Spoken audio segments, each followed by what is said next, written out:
We're given a graph. This graph has some asymptotes, so if you have your red pen handy, draw a dotted line here and label it as y equals 0. Draw a dotted line here and label it as x equals 0.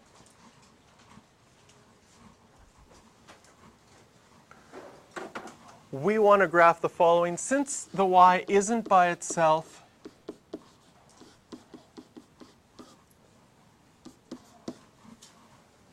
write the 4 on the other side. I forgot a bracket.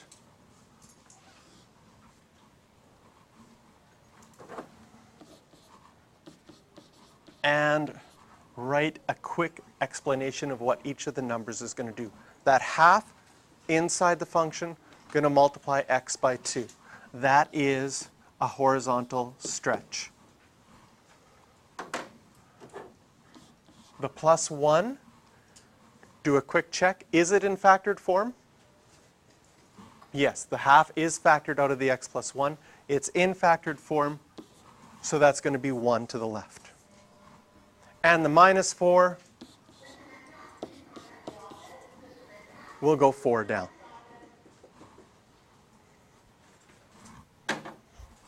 In a situation like this, I would take, because this is a rational graph, the only points I would worry about on my rational graph are these two nice ones. We have 1, 1, and negative 1, 1. We are also going to look at what happens to our two asymptotes, x equals 0 and y equals 0. For our points, we're going to do our two sets of arrows. I guess we could do two sets of arrows for our asymptotes as well. In the first set of arrows is all of our stretches, compressions, and reflections. The only one that we have when we made our list, this is a horizontal translation, this is a vertical translation. The only stretch that we have is x by 2, so I'm going to write that above here, x by 2. We have a van that is currently parked in the back loading dock area. If we could please have you move that vehicle immediately. Thank you. So I'm going to do the points first, and then we'll look at the asymptotes at the end. So that was my only stretch. Now all of my translations, I have two of them, 1 to the left and 4 down. So we'll move 1 to the left, subtract 4, 1 to the left, subtract 4. So those are our new points.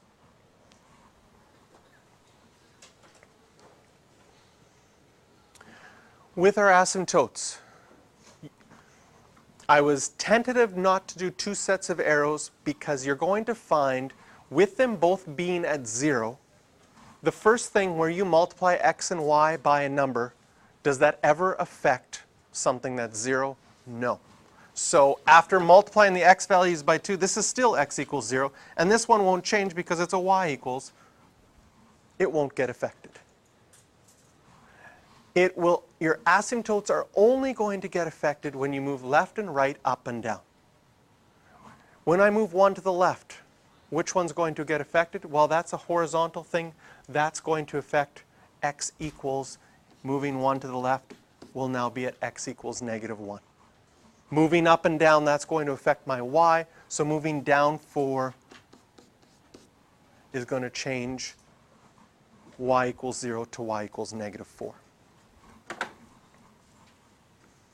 Again, I would suggest drawing a separate new graph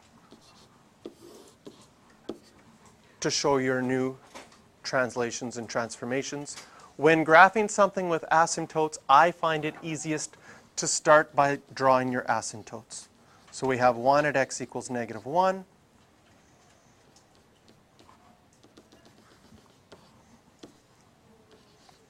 And the other one at y equals negative 4. Then we can plot our points. So we have a point at 1, negative 3.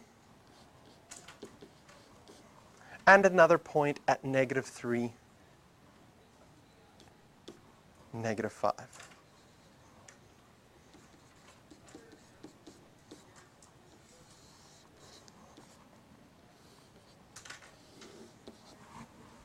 And you can draw your graph going towards your asymptotes. It will have a similar shape, might be stretched a little bit compared to the other one, but we have our graph as from before. State the domain and range of each one. So we'll start with my red graph. For my domain, this one's probably easiest to say, well, there's one asymptote, x can't equal 0, but x could be everything else. Same thing with my range. On my original graph, y couldn't equal 0, but y could be everything else. On my blue graph, my image graph, now x can't equal -1. And on my blue graph, my range now can't equal, whoops, I made a mistake here. This is, y can be everything else, but y could be anything else.